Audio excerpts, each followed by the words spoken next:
মমতার দরকার নেই, মমতা বন্দ্যোপাধ্যায়কে দরকার নেই বলছেন কে গো? বলছেন প্রদেশ কংগ্রেস সভাপতি অধীর রঞ্জন চৌধুরী। কেন বলছেন?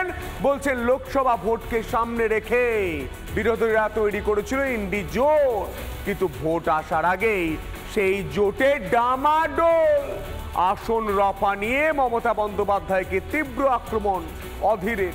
দুটো সিট দেবেন, ওনার কাছে কে ভিক্ষে চেয়েছে? তোপ ডাকছেন অধীর।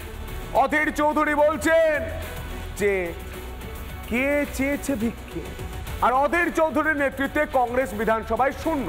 মমতা বন্দ্যোপাধ্যায় উদারতা দেখিয়েছে, পাল্টা তোপ তৃণমূলে। দেখুন, ইন্ডিয়া জোট সারা ভারতবর্ষে থাকবে আর বাংলায় তৃণমূল কংগ্রেস লড়াই করবে। মনে রাখবেন, বাংলায় তৃণমূল কংগ্রেসই বিজেপিকে শিক্ষা দিতে পারে, সারা ভারতবর্ষকে পথ দেখাতে পারে, অন্য কোনো পার্টি নয়। ওখানে দুটো সিট, মেঘালয় গোয়াতে সব সিট নেমেছে। ভিতরে খবর তো জানেন না, আমাদেরকে দেখা করছে।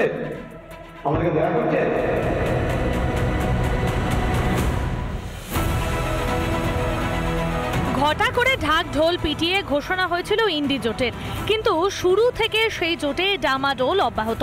এবার ইন্ডি জোটে আরও জটিলতা। আসন দফা নিয়ে মমতা বন্দ্যোপাধ্যায়কে কড়া আক্রমণ শানালেন অধীর চৌধুরী। মমতা ব্যানার্জি বলছে যে কংগ্রেসের দুটো সিট, কি দুটো সিট দিবে? ওকে তো হারিয়ে দুটো সিট নিয়েছি আমরা। তোমাকে যে কি দয়া নেব দুটো আসনের জন্য? তোমার দয়া দক্ষিণে নিয়ে আমরা এই সিট রক্ষার কোনো মানসিকতা আমাদের নেই। আমরা প্রত্যাখ্যান করছি এরকম।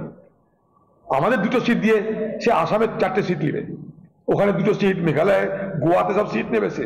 ভিতরে খবর তো জানেন না, আমাদেরকে দেখা করছে। আমরা লড়বো। টিএমসিতে দুর্নীতির ক্যান্সার সারানো আর সম্ভব নয়। আগেই তোপ দেখেছিলেন অধীর চৌধুরী, আর এবার সরাসরি মমতা বন্দ্যোপাধ্যায়কে আক্রমণ। আজকে অধীরবাবুর নেতৃত্বাধীন প্রদেশ কংগ্রেস কমিটি পশ্চিমবঙ্গে বিধানসভায় শূন্য। সিপিএম এর সাথে হাত মিলিয়েও একটা আসন তারা জিততে পারেনি। মমতা বন্দ্যোপাধ্যায় সার্বিক উদারতা দেখিয়ে দেশের মানুষের স্বার্থে, ইন্ডিয়া অ্যালায়েন্সের স্বার্থে তিনি এই কথা বলেছিলেন। অধীরবাবু মাথায় রাখা উচিত, তার নিজের লোকসভা কেন্দ্রে 7টা বিধানসভার মধ্যে 2021-এ তিনি একটা বিধানসভা কেন্দ্রেও জিততে পারেননি। লোকসভা ভোট পর্যন্ত আদেও থাকবে ইন্ডি জোট? জোট যদিও বা থাকে, তবে ইন্ডি জোটের শেষ অবধি থাকবে কারা? তো অধীরবাবু আগে নিজের স্ট্যান্ডটা ঠিক করে নিক, এবং এই লড়াই কখনো কখনো দেখানোর জন্য লড়াই। আবার দেখুন, ভোট আসবেন সব এক হয়ে গেছে, কারণ ভোটে জানে ওরা কারচুপি করে জিততে না পারলে পরে মালকড়ি কামানো বন্ধ হয়ে যাবে। মালকড়ি কামানো হচ্ছে মূল উদ্দেশ্য। অধীরবাবু অনেক দেরিতে বুঝলেন, এই কথা তো আমি প্রথম দিন থেকে বলে আসছি।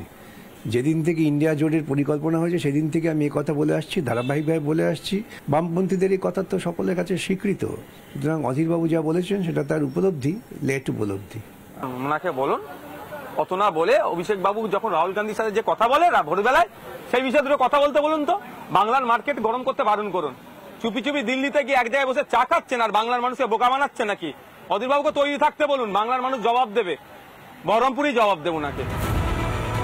সব মিলিয়ে লোকসভা ভোটের আগে ইন্ডি জোটে প্রবল জট। এই জোটে কি আদেও লড়াই দিতে পারবে ইন্ডি জোট? রিপাবলিক বাংলা।